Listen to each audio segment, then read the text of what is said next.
Olá pessoal, uma boa noite. Nesta noite eu quero deixar uma mensagem para todas as famílias. Olha, não desiste da tua família. Ame o teu filho, o teu esposo. Não desiste, não abra mão dos teus filhos. Sabe por quê? O Senhor, Ele ama a família. E a família é um tesouro a ser preservado. Então eu quero oferecer este louvor a todas as famílias. Que o Senhor venha abençoar todas as famílias da terra. Bendito será a tua casa, bendito será teus filhos. Vamos cantar? Não, esse não pode ser teu fim. Não é o que Deus sonhou pra ti.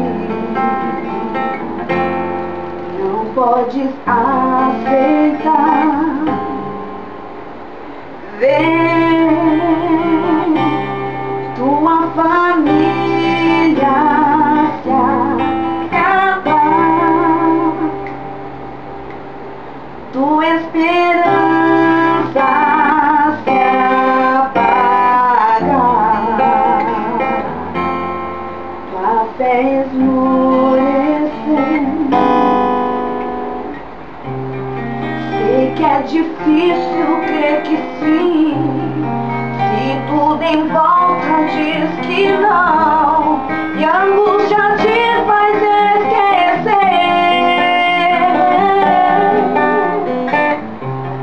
de tudo que Deus prometeu, que sobre a tua vida estão as mesmas bênçãos de Abraão.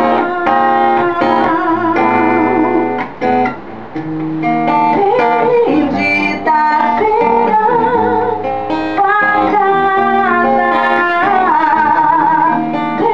bendito serão teus filhos, e Deus engrandecerá teu nome. Bendita será tua casa, bendito serão teus filhos, e Deus engrandecerá teu nome.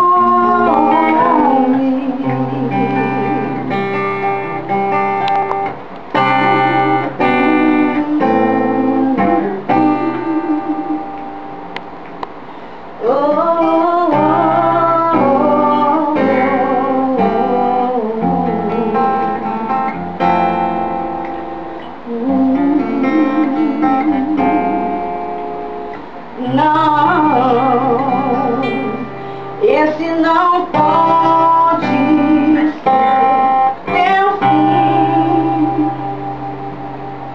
Não é o que Deus sonhou pra ti. Não podes aceitar, não podes aceitar. Vem, tua família se acabar, tua esperança se apagar, tua fé esmorecer. Sei que é difícil crer que sim, se tudo em volta diz que não, e a angústia